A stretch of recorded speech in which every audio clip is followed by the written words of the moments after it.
सादर अभिवादन। मोर मुकुट पीताम्बर धारी मुरली वाले परम ब्रह्म परमेश्वर भगवान श्री कृष्ण मयूर पंख को राधा के प्रेम की निशानी समझकर अपने मुकुट में लगा कर रखते हैं। उसी पंख की जो है एक छोटी सी कहानी हम आपके सामने कविता के रूप में प्रस्तुत कर रहे हैं। हेडिंग है राधा कृष्ण।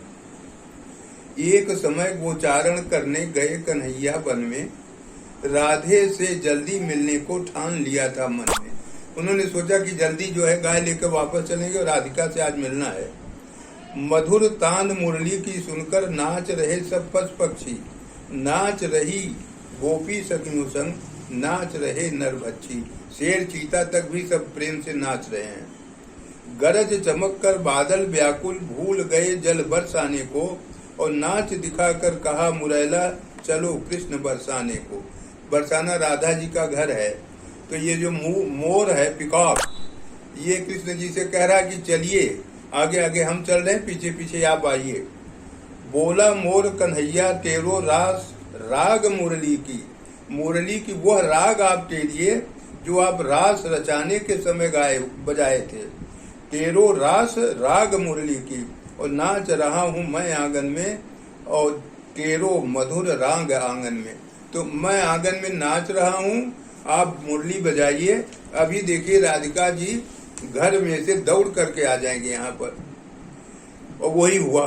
नाच देखने राधा रानी दौड़े आ गई आंगन में, और रूप त्रिभंगी मधुर मनोहर शोभित था उसके मन में।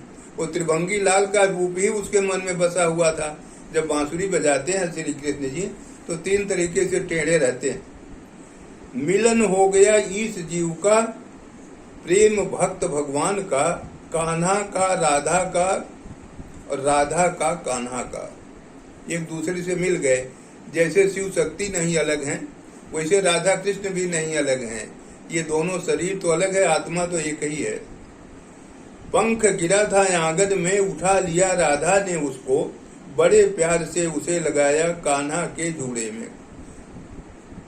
बालों में जो मोर मुकुट लगा रहता है भगवान श्री कृष्ण के, उसी वही मोर का पंख है, राधा जी ने उसको लगा दिया।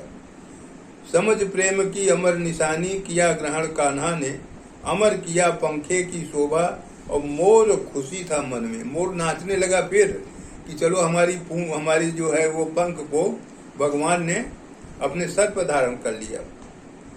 छोड़कर ब्रिज वृंदावन को चले कन्हैया मथुरा को, और सबसे लेकर विदा चले, और राधा को लेकर मन में।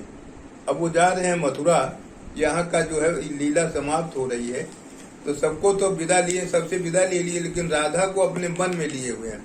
तो राधा जो है वो दौड़ करके जा करके आगे वन में एक पेड़ के नीचे बैठ करके इनका इंतजार कर रही है कि अभी अक्रूर जी रथ लेकर के आएंगे और वहां हम इसको रोक करके अपने मन की व्यथा बताएंगे।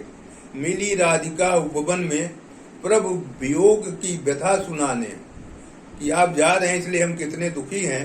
अंतिम एक दरस पाने को अति व्याकुल थी मन में। बंसी कंबल मोर पंख, वो बंसी भी थी भगवान के पास, कंबल भी गए चराते रखते थे, और मोर पंख। बंसी कंबल मोर पंख सब किया समर्पित कान्हा ने, गोचारण अब पूर्ण हुआ शेष नहीं है कुछ वृंदावन में। अपनी जितनी भी निशानियां थी सब राधा को दे करके भगवान स्वतंत्र हो गए कि अब जा रहे हैं अपना कर्तव्य निभाने, जिसलिए हमने जन्म लिया है। भक्त और भगवान एक हैं, प्रेम ज्ञान विज्ञान एक हैं, कान्हा राधा जीव एक हैं, और नहीं कुछ शेष यहाँ है, फिर आऊंगा वृंदावन में। भगवान ने ये उसको आश्वासन दिया राधा को कि अपना कर्तव्य पूरा करके दोबारा फिर आऊंगा, और जो है हमारा ध्यान रखना, ये सब सामान तुम इसको संभाल के रखना। जय राधे राधे।